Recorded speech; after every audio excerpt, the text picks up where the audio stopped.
Hey everyone, Kevin here with Divinely Design, and I have a new crafty video. So I know a lot of my subscribers are soap makers, and I think I'm going to have a soap making video come up soon. Actually, maybe a couple.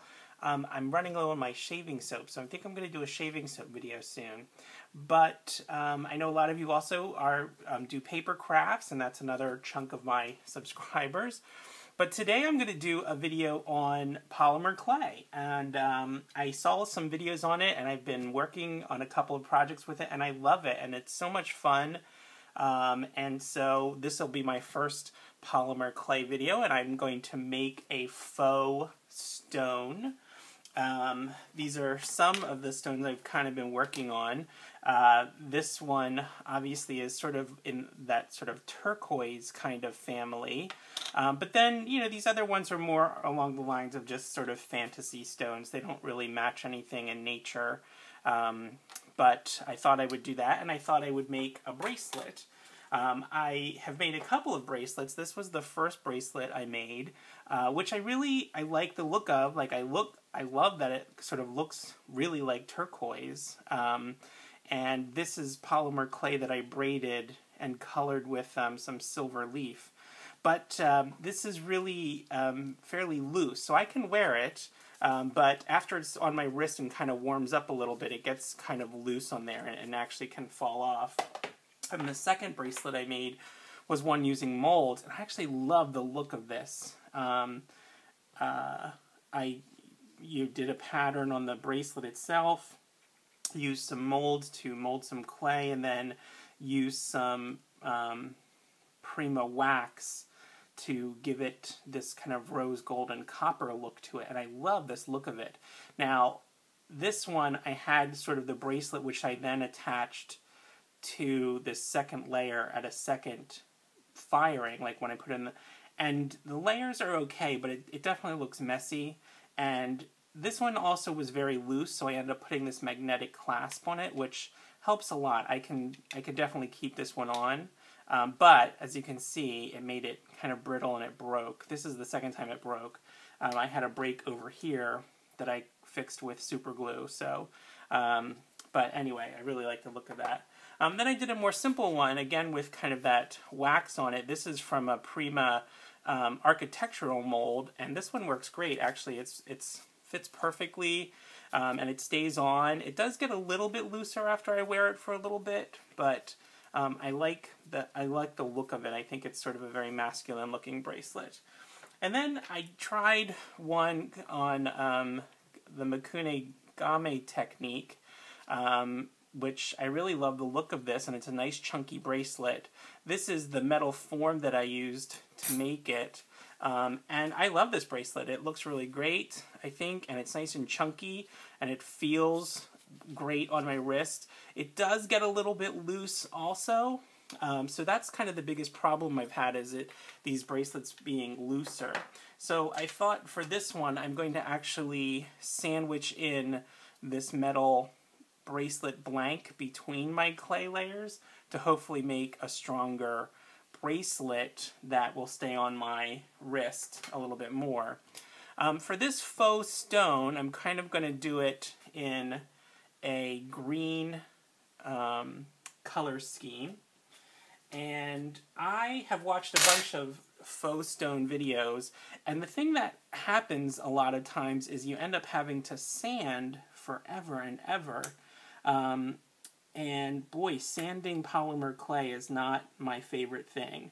So this is my technique where I feel like I don't have to sand a whole lot. I'm just cutting kind of thin slices and then it into sort of sticks. And they can vary in width.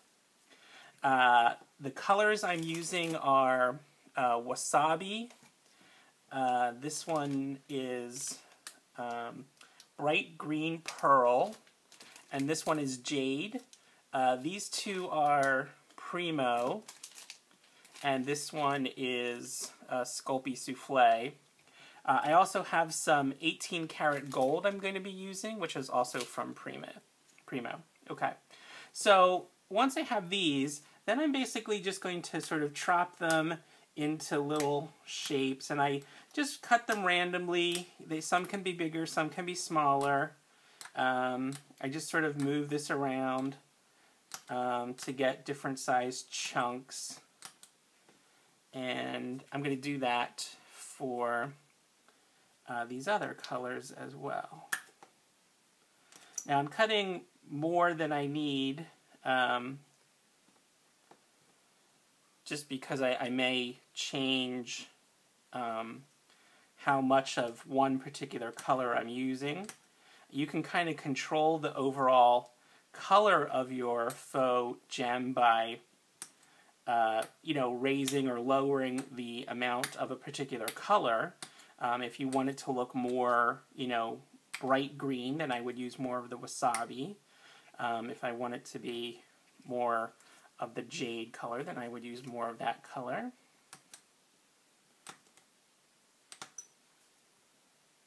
Okay.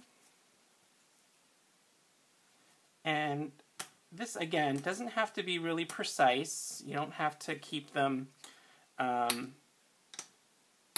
exactly the same. You kind of want some variation in the size. Okay. Now the gold I'm not going to cut up. Then I have a little plastic souffle cup here. And I'm going to add in my pieces. Now I am trying to, when I add them in here, I'm going to try to break them up. That jade was not really sticky or anything, so it fell apart pretty easy, whereas this wasabi is tending to sort of stick together to itself. So I'm going to spend a little bit of time just trying to break up some of those chunks so I don't have big collections stuck together. I want more individual pieces in here. And so that I found that it depends on, some colors are fairly dry feeling and others are, I don't know, more sticky. So it sort of depends on what colors you're using. Now, this isn't necessarily a technique that I think I've created here. I've seen other people use, I'm going to use some alcohol ink in a second, but I think the way I use it after I have the alcohol ink in place is a little bit different than videos I've seen. Okay, now I'm going to use, I like black alcohol ink because I think it gives it the most contrast here, but this is a dark green called Meadow, so I'm going to use that. And I'm going to put in several drops. Let me find my mixer here. Okay. So I'm going to put in several drops.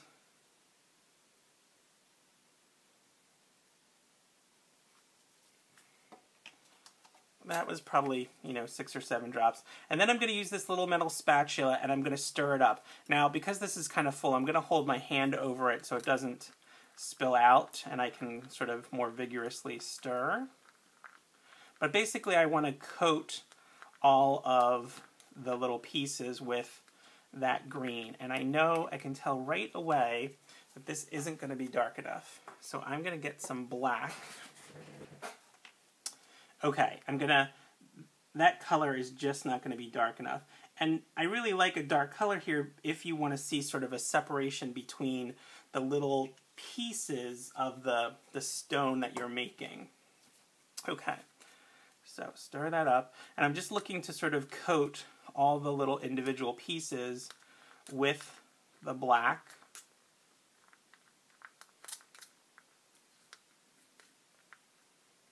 Now again, this doesn't have to be perfect. If you have some pieces that end up with like a side that doesn't have any of the alcohol ink in it, that's okay. You just want to try and get the majority of it so that you have that separation from the little pieces of stone. Where if you don't have some alcohol ink on it, it's fine. You're just not going to see sort of that demarcation. Okay. So I've mixed those up, And then what I'm going to do is take a paper towel and sort of spread them out on here. And I'm just going to use my hands, and I want to sort of separate them as best as I can. Now, I can be a little OCD at times, so sometimes I have spent a while doing this, but I'm going to try not to do that so much right now, just separate the majority of them. And really all I'm doing, or why I'm doing this, is I want that alcohol, the liquid, to really evaporate before I do the next step. Now you can skip that. You can sort of go right to the next step, which is going to be squishing them all together. But when it has a lot of liquid in it, or a lot of moisture or wetness to it, sometimes the pieces don't stick together so well, and then you get kind of gaps in your stone. So again, this doesn't have to be perfect, but the more you can separate them and let them sort of air out, the better. And this gets pretty sticky on your gloves. I would definitely wear gloves for this because the alcohol ink is going to stain everything. So just try to get the bigger clumps here.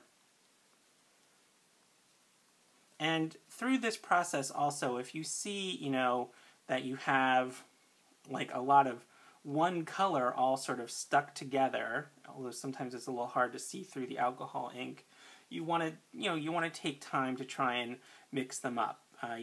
Now, you know, having them next to each other isn't necessarily a bad thing, but I think the look is better in the final product when you have a mixture of the different colors throughout the stone. Now you'll get some that are next to each other that are the same color, and that's fine because it'll sort of create a bigger section of that one color in the stone, but obviously you don't want all of one color right next to each other.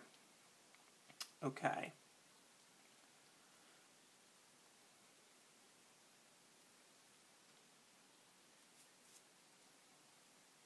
Okay, I think that's good. And now what I'm going to do is I'm going to take, just going to let them dry for a little bit. I'm going to take some of my gold, this is 18 karat gold, and I'm going to take really, really thin kind of slices of it.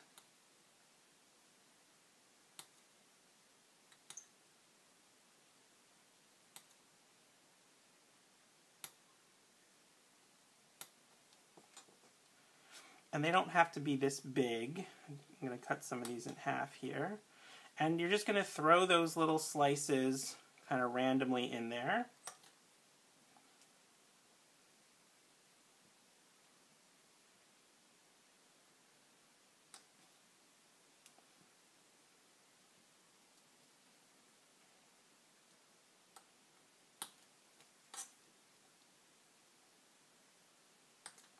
And these can be pretty thin.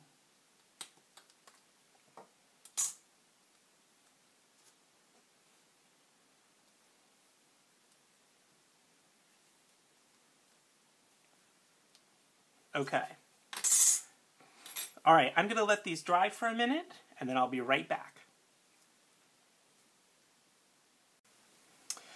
Okay, I separated them a little bit more, and they're kind of dry. Now when you do this, they're a little bit sticky until they're like completely dry, and even after they're mostly dry, they do have a little bit of stickiness to them. Okay, anyway, all you're going to do now is kind of take them and make a pile and put them together. Now I think so far this is, you know, very similar to how a lot of videos that I've seen where they've done these faux stones.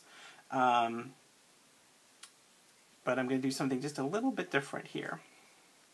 Okay, so I'm going to squish them all together.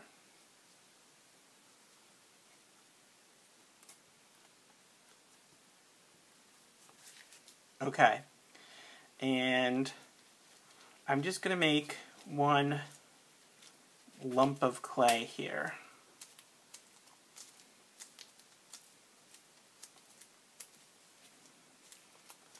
Now, you can be pretty firm with doing this.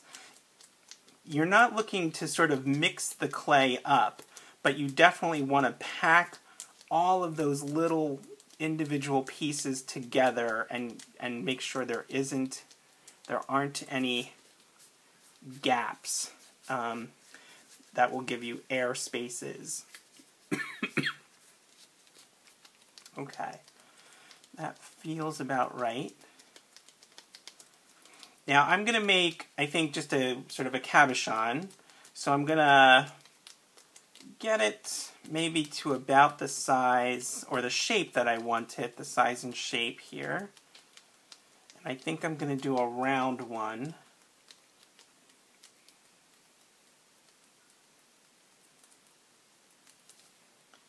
And that feels about the right size. Okay, so now the problem is if you could bake this right now, and then you'd have a ton of sanding to do. So what I actually do is then just cut it in half.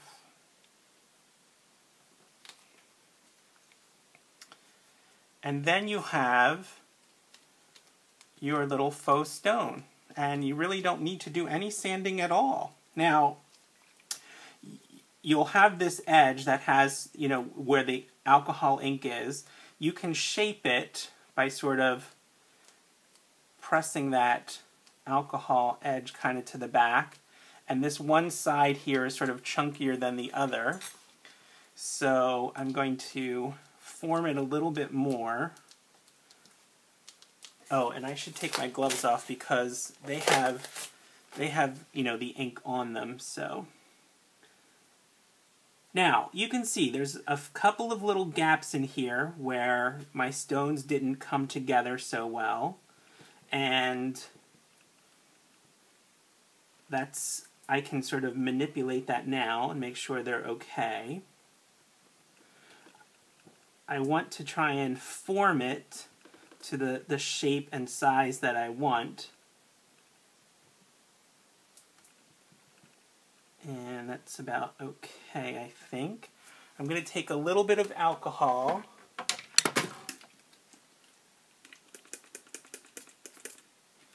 and just clean up any fingerprints I have. Now you still may need to do a little bit of sanding here, but I think this technique eliminates the majority of it. I have these really great nylon cutters from Polycraft, and they're seamless, which is what I love about them. And so I'm going to take this size and need to make it just a little bit bigger.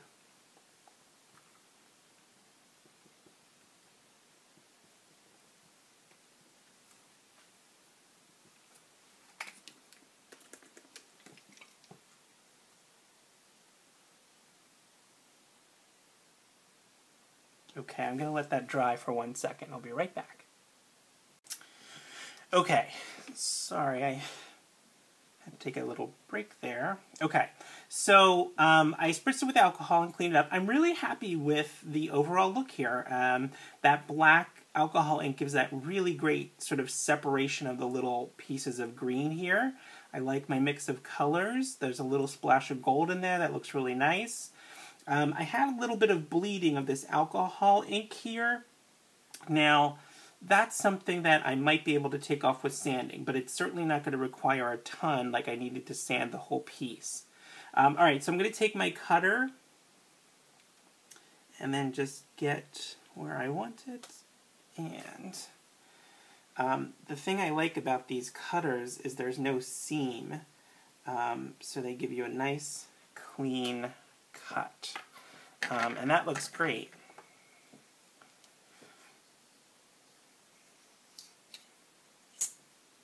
Okay, I think that's pretty perfect. Now the other thing you can do, I mean, since you you cut this in half, you have this other piece here, you can certainly put this into a mold too. So maybe I'll make 2 smaller ones.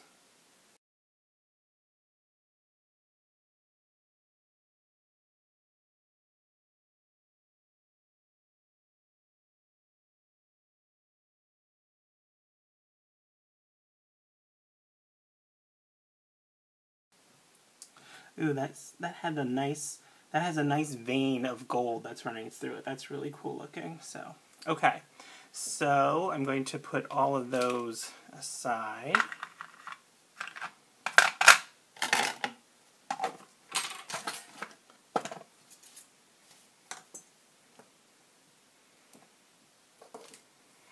And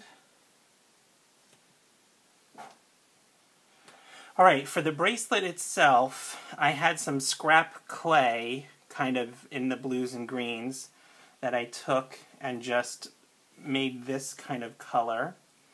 And I think that's going to look nice. My plan is I have a core pattern roller here. So I think I'm going to add a pattern, and then I'm going to, I think, use some Inca Gold or some metallic wax to highlight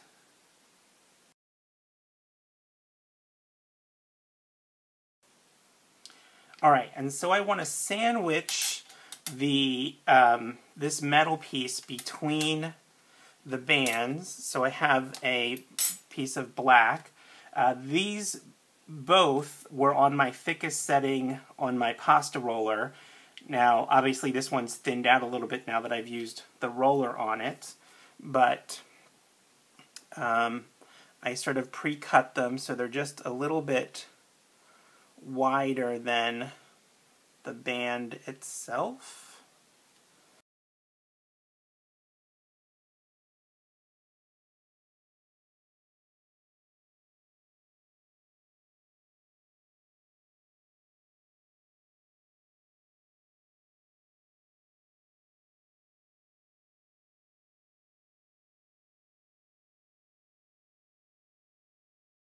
Okay, I'm going to spend a little bit of time just sort of cleaning up the edges here a little bit, smoothing it out, making sure I have a nice even edge. Again, trying not to touch the top here. And then I'm going to bake the bracelet and the cabochons, and then I'll be right back. Okay, so everything is baked. The detail stayed pretty good for the most part here on the bracelet, and it seemed to work very well with the embedded metal form in there. It's still flexible, but I can bend it, and it has a lot of strength to it, and I feel like it's going to hold its shape a lot better too. The stones came out excellent. These two, I don't even really feel like I need to sand them. They look pretty perfect. I think I'm going to coat them with a glossy polyurethane spray. This other one here, this big one, came out great actually, but there is kind of a little area over here I'd like to sand a little bit.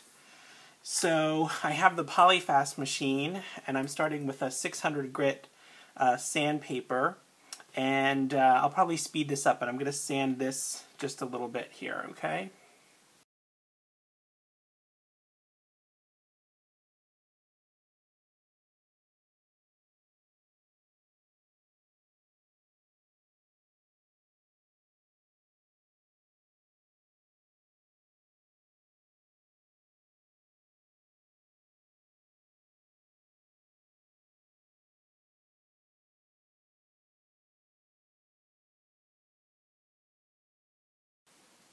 Okay, so I don't know, that might have seemed like I did a lot of sanding, but that was probably less than 5 minutes worth of sanding.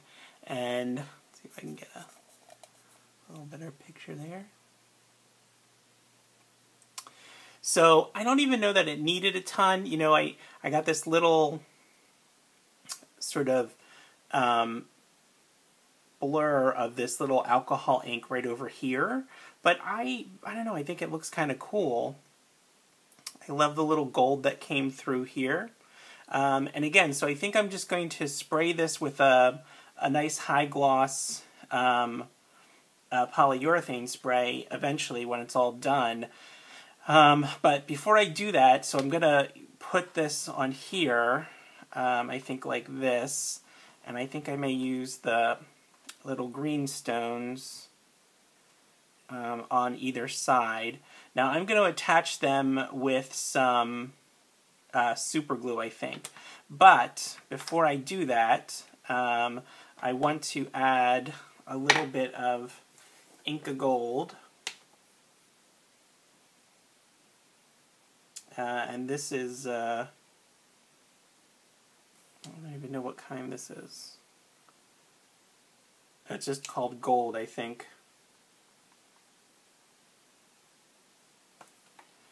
And just kind of keep it on the top here.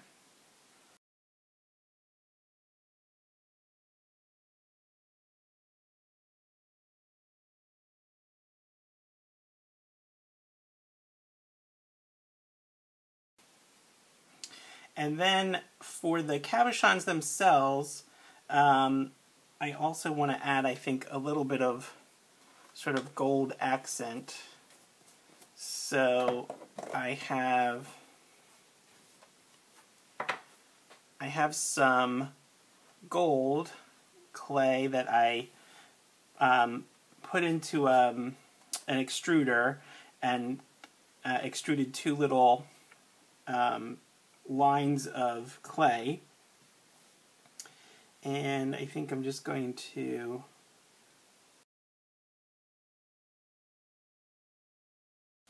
and I think what I'll do is I'm going to add a little I'm going to press this in here, but I'm going to add a little bit of liquid clay just around the edge where this gold roping meets the cabochon. I'm going to add a little bit of translucent clay there, and then I'm going to super glue this in place. Well, I guess I'll bake it first, then I'm going to super glue it in place. So I'll be right back after I'm done baking the cabochons with the gold accents on them. Okay, so stay tuned. Okay, so here is the finished product, and you can see my kitty has come to check out my crafty work. Should I get a little closer there? So I love the look of the stone. It looks really great. I love the little gold that came through. I baked, this gold around here, and then I used some really skinny masking tape to mask it off, and I used some Rust-Oleum Ultra Cover Clear Gloss to give it a really nice, super shiny finish to the faux stone itself. And then I used some super glue to glue them in place. I will probably follow up a little bit with some E600 jewelry. As you can see, there's quite a bit of a gap, between the stone and the bracelets. So I may add a little bit of E600 just in there, just to reinforce the super glue that's there. But I really like the final look of it, and